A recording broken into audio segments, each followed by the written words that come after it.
Hello guys, so welcome back to my channel. This is me Simran Pathan and I welcome you all in a brand new video.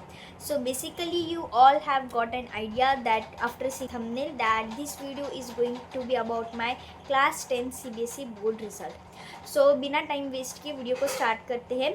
सबसे पहले मैं अपने marks reveal कर देती हूँ. Then after हम बात करेंगे मेरे क्या मैं रिवोल्यूशन करने वाली हूँ, क्या CBSE की कॉपी चेकिंग गलत हुई थी या सही हुई थी, उसके बारे में हम बाद में बात करते हैं. सबसे पहले मैं अपने मार्क्स रिवील कर देती हूँ.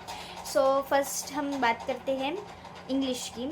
सो in English I got 93 marks out of 100 which is very unexpected for me, because अगर बोलते हैं कि लैंग्वेज में मार्क्स जाते हैं फिर भी मेरी ऐसे एक्सपेक्टेशन थी कि 95 अबो यानी कि 97, 98, 99 तो ऑब्वियसली आएगी ही, but this is very unexpected marks for me that I got 93 out of 100 in my English exams. Then also it's let it be. Okay, then after we talk about science. In science I got 95 out of 100. This is also very unexpected for me because मेरा science का paper मेरे हिसाब से बहुत अच्छा गया था, तो मेरे हिसाब से तो मार्क्स उसमें नहीं जाने चाहिए थे, बट पता नहीं उन्होंने कॉपी चेकिंग कैसे की, मेरे 5 मार्क्स डिडक्ट हो गए.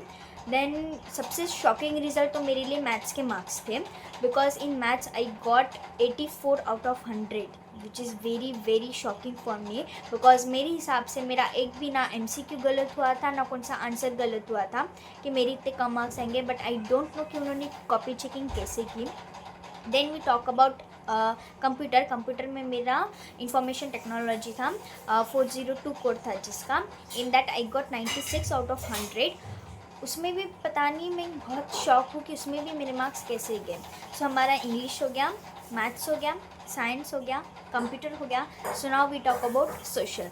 इन social I got 93 out of 100 which is also very unexpecting for me कि मतलब कैसे हुआ, मेरे टोटल रिजल्ट से ही मैं शॉक हूँ.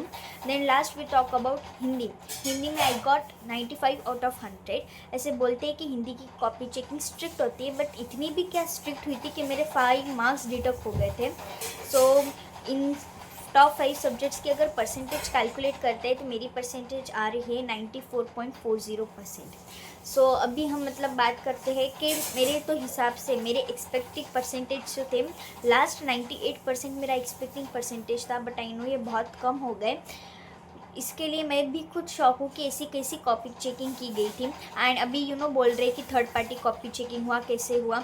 एंड बहुत सारे यूट्यूब पे रिसर्च करने के बाद भी मेरे को पता चला कि साइंस और मैथ्स में सबसे ज़्यादा ख़राब कॉपी चेकिंग की गई है, यानी कि CBSE ने किसी और को ही कॉपी चेकिंग करने के लिए दिया है.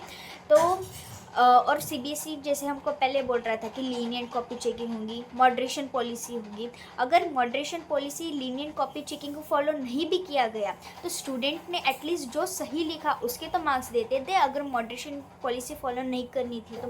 लेकिन वो भी नहीं हुआ, सबका ज़्यादा से ज़्यादा, यानी कि जो बच्चे अच्छे एक्सपेक्ट कर रहे थे उनको कम और जो बच्चे एक्सपेक्ट कम कर रहे थे उनको ज़्यादा. सो इस तरह से 2025 CBSE बोर्ड रिज़ल्ट लगा है. So is I am going to revaluate my papers. मैंने पहले सोचा कि मैं मैथ्स का पेपर रिवैल्यूएट करूँगी, बट लेकिन मैंने सोचा कि अगर 12th का रहता तो हम उतना ये करते थे, ऐसे बोलते हैं ना कि 10 के परसेंटेज ज़्यादा ये नहीं करते, तो इसलिए मैंने सोचा कि क्यों फालतू प्रोसीजर में घुसना है. सो इसलिए मैंने ये सोचा कि मैथ्स का भी मैं रिवैल्यूएट नहीं करूँगी. So I am not going to revaluate for it. So that's all guys. So in conclusion we can say literally I am not satisfied with my marks, but what can we do. So see you all in the next vlog and let me know your percentage in the comment section, and congratulations to those who got 95% above percentage. So see you all in the next video. Till that, subscribe to my channel. Bye bye.